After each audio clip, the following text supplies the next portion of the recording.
Welcome to this special FICCI pre-budget conversation. We're coming to you live from the ET Now budget headquarters. Well, with the Union Budget 2026-27 just literally hours away, India Inc. is striking a note of cautious optimism, expecting growth to hold in the 7 to 8% range, even as global uncertainty, trade frictions and fiscal constraints continue to loom large. FICCI's pre-budget survey, in fact, tells us that the industry wants a fine balance, growth with fiscal discipline, jobs with competitiveness, and reforms with execution. So what should the Finance Minister, Nirmala Sitharaman, prioritize this budget is the big question. And what does India Inc. really want?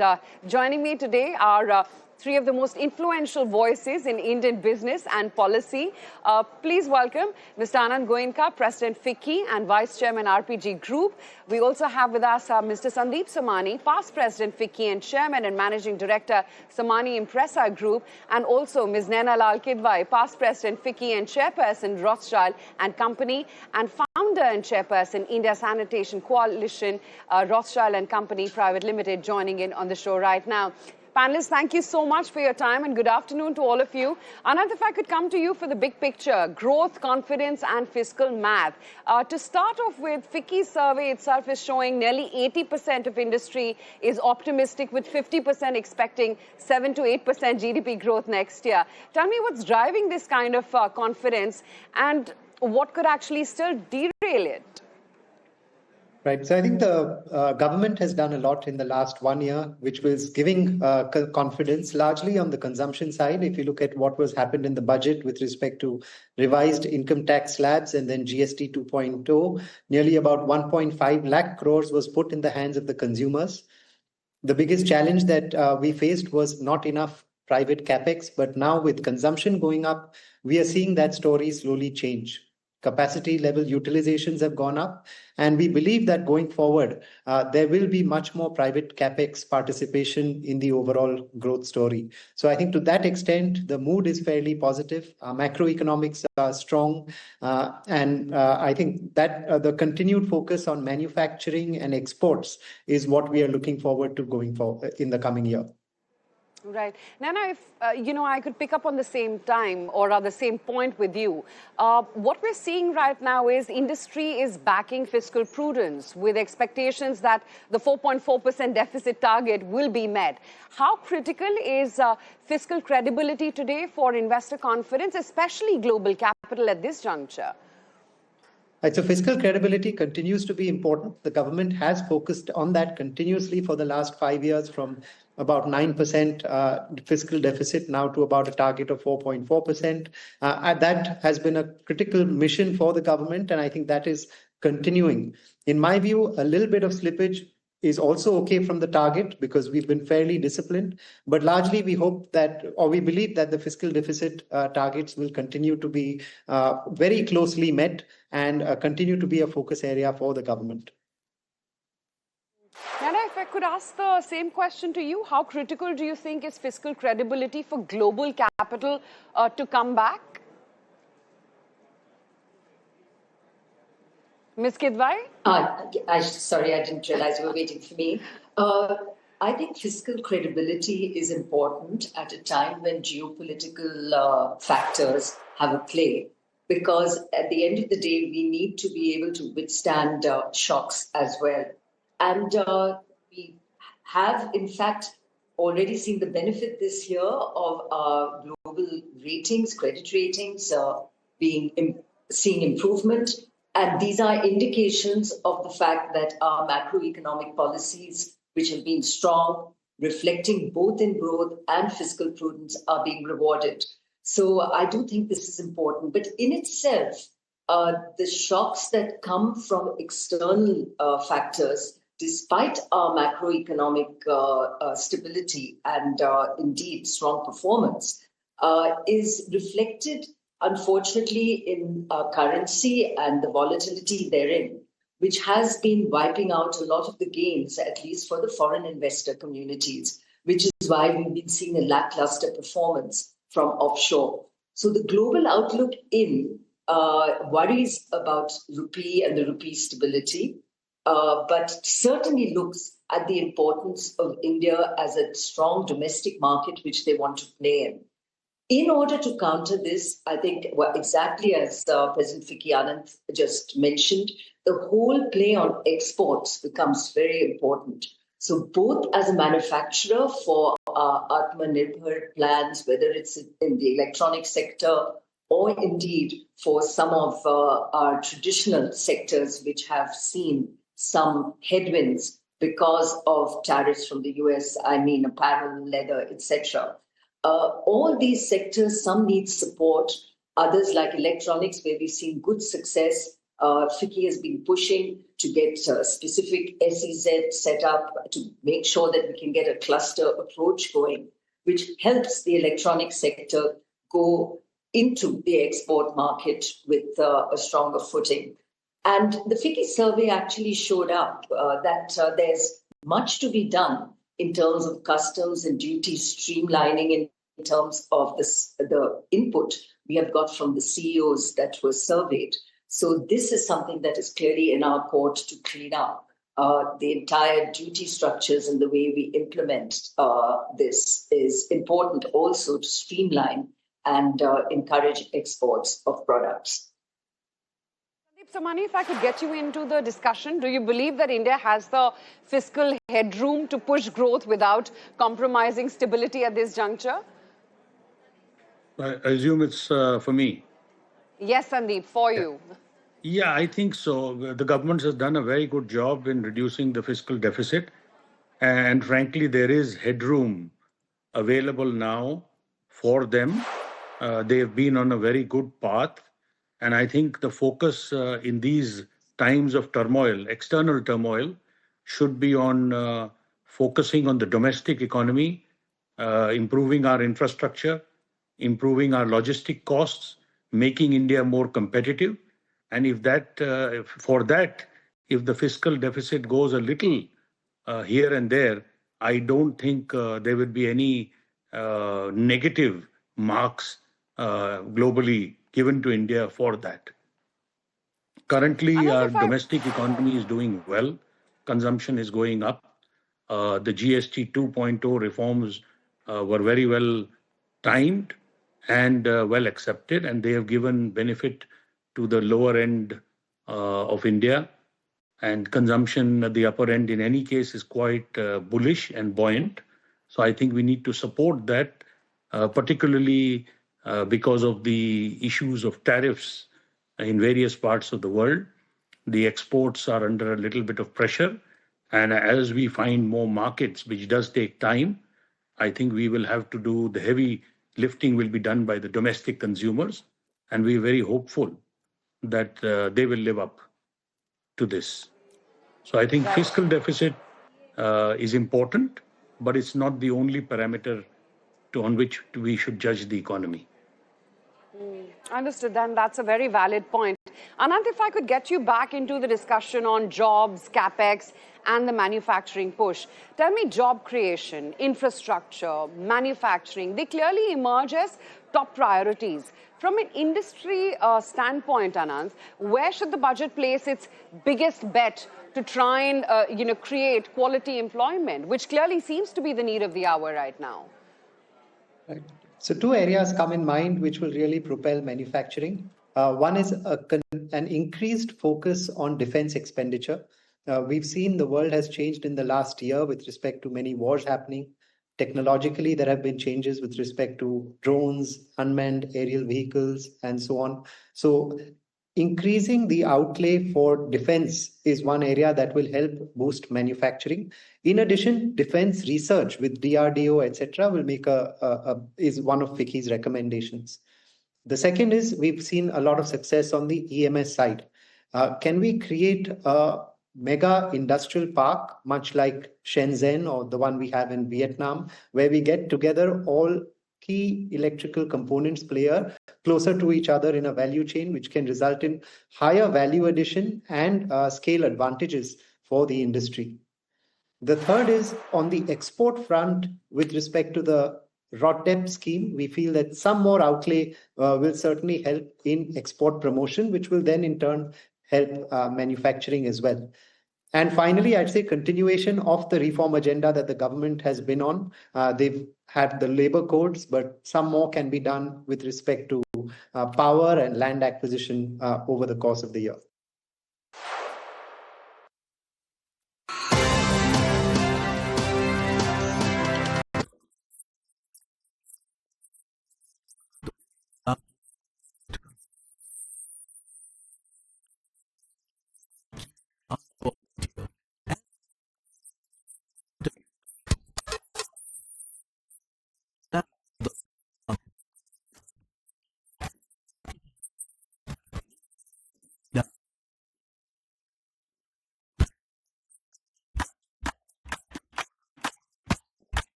Sandeep, I want to pick up specifically on the point about manufacturing with you, especially Industry 4.0 and defense.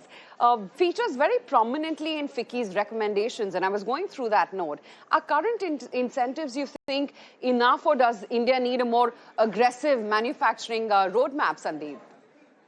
So I think the PLI scheme, if you personally ask me, has been a great success.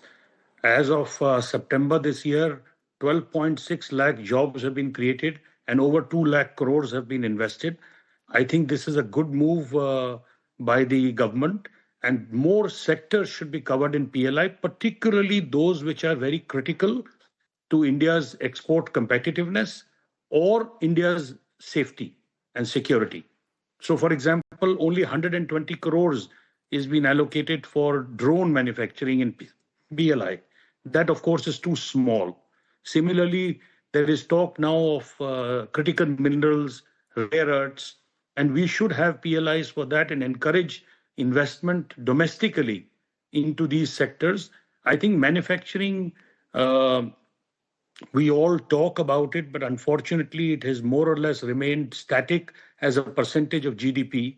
We do need to get it to 25% of GDP, and that will bring long-term, security in terms of inflows of foreign exchange to India. And these FTAs that we are now signing, for example, the latest one with Europe, India is a competitive manufacturing base. Europe is not. So it is a natural ally to India for promoting of Indian manufactured goods for export to various parts of the world. And I think manufacturing has to be the focus. In this, one suggestion that I have is one of the key components of manufacturing is electricity, of any kind of manufacturing. And electricity rates in India are generally higher than our neighboring countries, Vietnam, Thailand, Indonesia, Malaysia, who are our big competitors. The farmers are subsidized with given subsidized electricity, and the government can continue to do so, but through a direct benefit scheme, not to let industry cross subsidize agriculture. So the farmer will not be affected. He will still get the electricity at the rates that they are getting today, but the industry will be reduced the burden of high electrical charges, which are more or less prevalent across all states of the country. It will make manufacturing much more competitive. Right, and that's a very good point that you just made. But Ms. Kidwai, FICCI has suggested higher defense capital outlay and deeper support for emerging sectors like drones and AI-enabled systems. How strategically important is defense manufacturing, not just economically, but geopolitically, especially in the times that we're living in right now? So I think defense, and as was brought out by Anant, is a very key aspect both of Atmanirbharta in terms of giving us the security we need, but also our ability to export. And I think what FICCI's sort of analysis suggests is that it's not just about exporting the product or manufacturing here, but the actual capital outlay that government itself makes becomes important, so that we're not spending top dollar just importing the equipment, but that we continue to make these outlays to develop our own capabilities to manufacture here. So as manufacturing goes, exactly as mentioned, defense, drones, electronics, these are newer areas for us where we are already seeing early success. So let's build on this and ensure that we can, in fact, push on along these lines. But you asked about job creation, and even while we look at manufacturing, and we have had sort of early success there in some spaces, let's not forget what we need for the service sectors as well. And one of the big successes of India has been the GCC, 1,600 new GCCs that we've had set up. We have to make sure that transfer pricing disputes, treatment of ESOPs, things which I believe are quite easy to resolve if we put our minds to it, gives us an environment where routine services and pricing therein, there's clarity for those that have come in terms of those treatments. So on the one hand, we don't end up just confusing these investors and new players, but on the other hand, also not clutter our courts with unnecessary and ongoing disputes on these matters. So clarity up front, so that everyone knows exactly how the field looks and what the treatments would be very important as we look at some of the service sector successes we're seeing, particularly in GCCs and also to some extent the data centers that we are now focusing on. But Ms. Kidwai, because of rising trade barriers, Indian exporters are under pressure. What should the budget do to try and protect competitiveness without slipping completely into protectionism? Ms. Kidwai? I think what is really important, and I think therefore the EU FTA signing has been very interesting, is it's going to push those that were impacted by US tariffs, and in particular, very job-intensive sectors like apparel and leather and diamonds, all of which have been impacted. It will take time, but at least it now opens up the EU in ways where we can diversify markets. And while this will take time, I think support to these sectors in the interim, recognizing the issues they have, and hand-holding them through this, which will include financial support as they rejig their entire position and are able to actually come back. Competitiveness is exactly as Sandip also said. We need to have effective low capital costs, low logistics costs, streamlining of processes so that time is not lost in paperwork and bureaucracies. So everything that saves time, saves money, and indeed plays to a lower cost of production. And of course, electricity and energy is a very important part of that as well. So lots to be done yet to ensure that we are competitive in every respect, competitive so that we have a low cost of product for our people, but even more so if we want to export the product, we have to stand up to global competition. Anant, is there one particular reform which perhaps could sort of move the needle fastest on exports? Anant? I would say one certainly area that would help would be the RODDEP scheme that I touched upon. That was there where the outlay came down over time, but certainly taking that up, at least for a temporary period of time, will help. But I would also like to switch and say that there's some responsibility on entrepreneurs as well. I think we need to look at solving problems of global customers rather than just the Indian customers. We need to invest more in R&D. We need to set up sales channels and go-to-market strategies for countries outside of India, recruit people even of global origin when we do that to truly become international and take advantage of the international and global opportunity. So while some things we can ask for the government, I'd also say that a lot of work has to be done on industry side. Yeah, it sure does. Sandip, logistics and port bottlenecks, they somehow, keep becoming issues and keep propping up year after year. Is this finally the budget where perhaps execution would matter more and not just chatter around what needs to be done? Look, the government is been putting and has been, on a certain roadmap, and they have been investing heavily on infrastructure, and I hope they continue to do so. You can see that in better quality roads, airports, ports. But I think the logistic costs in India are still 3 to 4% higher than global costs. And this is a real cost. So I think the faster we can get more ports into operation, faster we can do custom clearances, the faster we can, export our goods or import goods with less legislation, less bureaucracy, less paperwork, the cost will fall, and that makes us more competitive. I think the government is on the right track on this matter.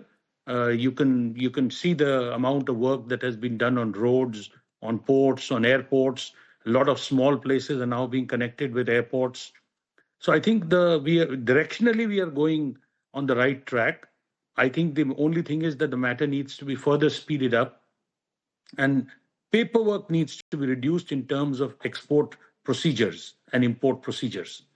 That has a direct impact on costs. And if I could stretch that, Sandeep, because on direct taxes also, I believe the industry wants compliance, simplification, and tax certainty, better dispute resolution, etc. Are businesses still, you think, spending too much time managing litigation rather than growth? We are definitely.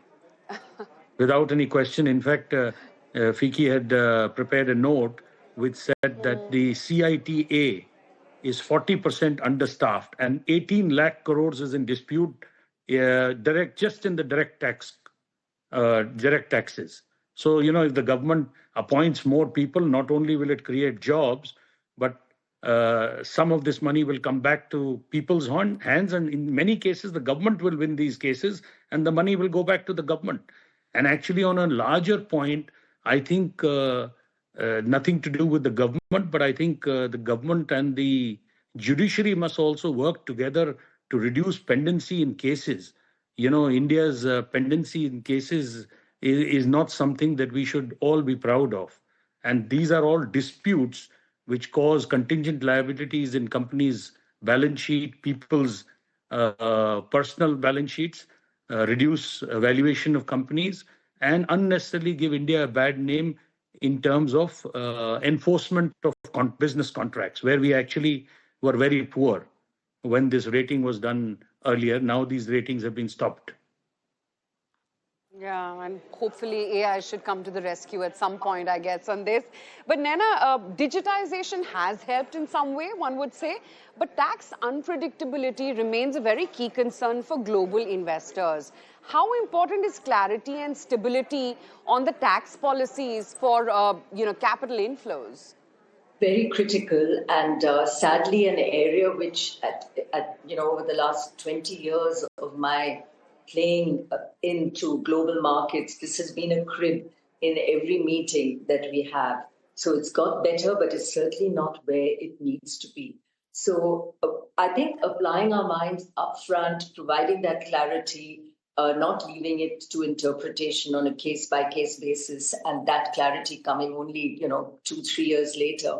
I think by and large, companies want to comply. They don't want to get into litigation. And if they can come into an environment with their eyes open, where everybody's signed off in head office, and this issue of litigation, step by step, doesn't come up, would be very critical. So upfront clarity, then dispute resolution and quick resolution would also be important. And I do think we also get a lot of unnecessary cases coming up. I say unnecessary because the system just throws this up. And at some stage, an assessment of, if the same issue has come up just that many times, isn't it easier to just stick it into one basket and resolve it across all those cases? Or if a particular department in tax or an individual is the one who keeps throwing up cases which they keep losing at the next level, as in tax keeps losing at the next level, then maybe even assessing officers for their competence in terms of what they're raising. I think the whole system needs to be addressed, and it is not just digitization, sadly, that is going to help this. We need to look at how we are resourcing the department, as was mentioned earlier, but also how we assess the performance of officers that have to interface on these matters. So, Anant, lastly, if I could ask you, if you had to set the agenda for the finance minister, and if she could deliver just one decisive reform this budget, what would your recommendation be to her? Asha, is that for me? Anant, that's for you. I would say really a push on manufacturing with a focus on a few key sectors: electronics manufacturing, defense manufacturing, and export promotion.